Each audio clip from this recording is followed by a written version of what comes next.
मेरे ख्याल में ये जो पाकिस्तान और सऊदी अरब के जो रिलेशंस थे वो पहले बहुत अच्छे हुआ करते थे, लेकिन ग्रेजुअली अभी उनके हमारे रिलेशन बहुत ज़्यादा ख़राब हो चुके हैं, क्योंकि जो हमारी पॉलिटिकल सिचुएशन चल रही है इस वक्त पाकिस्तान के अंदर, इलेक्शंस हुए, इसमें रिगिंग भी हुई नहीं हुई ये अलग मैटर है, ठीक है, लेकिन हमारे रिलेशंस दिन ब दिन ख़राब हुए हैं। जो इमदाद उन्होंने हमें अगर प्रॉमिस की है देने के लिए और नहीं पूरी की, वो नहीं करेंगे, क्योंकि पॉलिटिकली अनस्टेबिलिटी है इस वक्त, ठीक है। अभी भी जो हुकूमत चल रही है हमारे यहाँ पे PMLN की गवर्नमेंट चल रही है, इस गवर्नमेंट के होते हुए इसमें बहुत ज़्यादा प्रॉब्लम्स हैं, जिसकी वजह से पूरी दुनिया को ये दिख रहा है कि हमारे उनके साथ रिलेशंस दिन ब दिन ख़राब होंगे, ये बेहतर नहीं होंगे।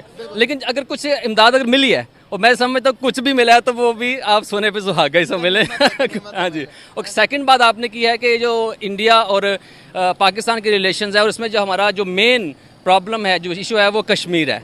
कश्मीर का प्रॉब्लम देखिए, दुनिया की बड़ी बड़ी जो जंगें जितनी भी आजकल हुई हैं ना, उनके सोल्यूशन बैठकर मुज़ाकरात के साथ ही किए जाते हैं। मैं समझता हूँ कि पाकिस्तान को शहबाज शरीफ साहब जो है वो सऊदी अरेबिया गए, उन्होंने वहां जाके सऊदी अरेबिया से रिक्वेस्ट की। दोस्तों, भारत के वजीर आज़म नरेंद्र मोदी ने एक पॉलिटिकल रैली में पाकिस्तान को फिर टारगेट किया है और कहा है कि देखो कि जो आतंक को सप्लाई करता था, आज वो आटे के लिए तरस रहा है। ये वो अपनी पॉलिटिकल कैंपेन के दौरान पाकिस्तान का जिक्र कर रहे हैं। नरेंद्र मोदी सरकार के हाथों भारत की जो तबाही का सिलसिला है वो जोरों शोर से जारी है, और अपने पिछले जो दोनों अदवार हैं उनमें नरेंद्र मोदी भारत के मुंह पर मेरे ख्याल से इंतहा पसंदी की कालक मल चुका है। अब ये तीसरी बार जरा सोचें, फिर इलेक्ट होने के लिए, मुंतखब होने के लिए प्रॉपर साजिशें कर रहे हैं, और इस बार इसका इरादा सबसे बड़ी जमहूरियत होने के दावेदार भारत को सबसे बड़ी आमरीत में तब्दील करना है। भारत में आपको पता है जो आज़ादाना, मुनसिफाना या शफाफ इंतखाबात हैं अब शायद नहीं होते, माजी का किस्सा बनते जा रहे हैं, क्योंकि जो गुजरात का एक असाब है ये हर उस चीज़ को तबाह बर्बाद करने जा रहा है और किए चला जा रहा है जिसमें शख्सी आज़ादी का थोड़ा सा भी शुबा होता है। धौंस धमकी कह लें, मजहबी इस्तेसाल करके इस शख्स ने हर इदारे में अपने जो कारिंदे हैं वो बाकायदा घुसा दिए हैं। अब ये आदमी, ये नरेंद्र मोदी, भारत के आज़ाद जो इलेक्शन है उसको अपनी लपेट में ले रहा है। अच्छा, मैं नाज़िम आपके साथ ये शेयर करना चाहूँगी, मैं आपको ज़रा बताना चाहूँगी कि भारत जारी बात है आबादी के लिहाज से, रकबे के लिहाज से एक बड़ा मुल्क है, इसलिए वहाँ जो इंतखाबात करवाना है यकीनी तौर पे कोई आसान काम नहीं है, और जो इंतखाबी अमल है वो बड़ा पेचीदा है जिसके कई पहलू हैं। लेकिन जो भारतीय इलेक्शन कमीशन है, अब ज़रा गौर से सुनिएगा, भारतीय इलेक्शन कमीशन इस पेचीदा तरीन और मुश्किल तरीन काम को अब तक खुश असलूबी से अंजाम देता आया है, लेकिन मोदी के आने के बाद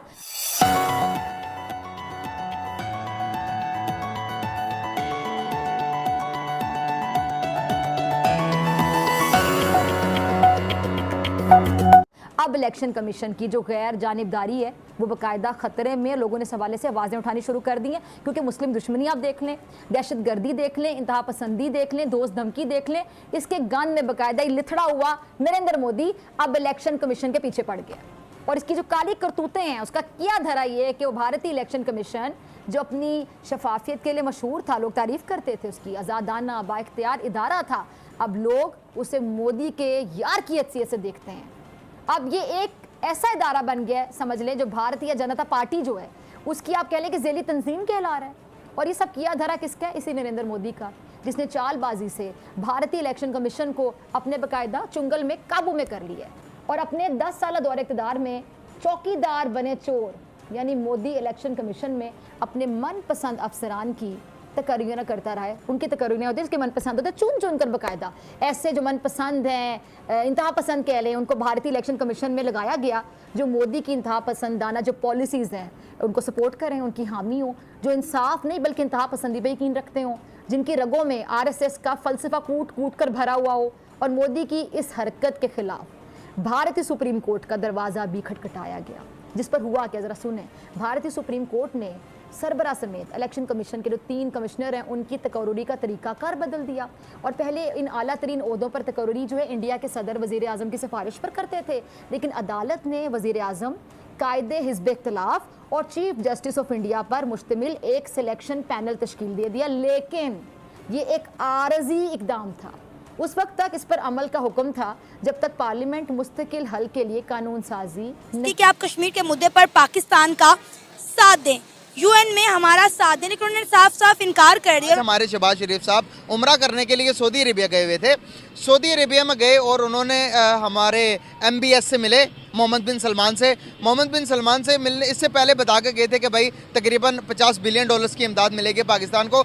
50 बिलियन तो नहीं मिल सकी, उसमें से एक ज़ीरो माइनस हो गया, $5 बिलियन की इमदाद लेके वो आए हैं। और सऊदी अरेबिया ने इसके अलावा एक कश्मीर के मामले में एक बहुत बड़ा बयानिया दिया है। उन्होंने ये कहा कि कश्मीर का मसला पाकिस्तान और इंडिया का है और इंडिया बैठकर इस मसले को सॉर्ट आउट करेगा। क्या कहना चाहेंगे, कितने रिलेशन हमारे मजबूत हैं सऊदी के साथ या फिर इंडिया के साथ मजबूत हैं? मेरे उन्होंने ये कैसे लोग पाकिस्तान को भुद्धू चला रहे हैं, कैसे बेवकूफ लोग पाकिस्तान को चला रहे हैं। तो उन्होंने एक तीर से दो शिकार करने की कोशिश की है। यानी क्यों वो इंडिया के साथ काम करना चाहते हैं? क्यों मोहम्मद बिन सलमान ये समझते हैं कि हमें इंडिया के साथ काम करना चाहिए? भाई इंडिया के अंदर उनको कोई इस तरह गालियां नहीं देता। सऊदी अरेबिया ने यह कहा है कि इंडिया जो है वो फैसला करेगा, इंडिया के साथ मिलकर पाकिस्तान को बैठकर बातचीत करनी चाहिए और इंडिया जो कहेगा फैसला वही होगा। क्या इंडिया जो कहेगा फैसला वही होगा कश्मीर का? हाँ, इंडिया जो कहेगा वही होगा। हाँ, वही होगा ना, वही होगा। मान गए आप? हाँ हाँ, यही तो प्रॉब्लम है कि आप सऊदीज और चाइनीज को कह देते हैं कि हम आपके पैसे जल्दी प्रायोरिटी बेस पे कवर करेंगे। आज से आपको जो इग्नोर नहीं कर सकते कि जो इंडिया है वो इस वक्त दुनिया की मेरे ख्याल में दूसरी बड़ी इकोनॉमी इस वक्त बनने जा रही है। तमाम दुनिया से बड़े बड़े इन्वेस्टर जो है वो इंडिया में जा रहे हैं इस वक्त। ठीक है, खराब करने में उनका किरदार बन रहा है और वो ये है कि वो कह रहे हैं कि सऊदी अरब की जो हुकूमत है उन्होंने इमरान खान को हटाया था। ये वो मौका है जब भारत सऊदी अरब के बहुत करीब हो चुका है, बहुत करीब हो चुका है। और ये वो मौका है कि जब सऊदी अरब से फ़ायदे लेने का टाइम है, क्योंकि हम सऊदी अरब के साथ एक डील की पोजीशन में आ चुके हुए हैं। पहले तो हमने सुना था, जैसे मैंने पहले बताया, कि $25 अरब की इन्वेस्टमेंट आएगी। मोहम्मद बिन सलमान जो है उन्होंने ऐलान कर दिया, लेकिन फिर पता चला उन्होंने कहा नहीं नहीं $5 अरब की इन्वेस्टमेंट आएगी। और हमें सऊदी क्राउन प्रिंस मोहम्मद बिन सलमान जो हैं उनका जो विजन 2030 है उसकी समझ ही नहीं आई, जिसकी भारत को समझ आ गई। सो पाकिस्तान की मिलिट्री और पाकिस्तान की जो सिविल लीडरशिप है, ये 2019 से लेके 2022 4 साल तक ऑलमोस्ट फैसले ही नहीं कर सके। उसकी वजह क्या है?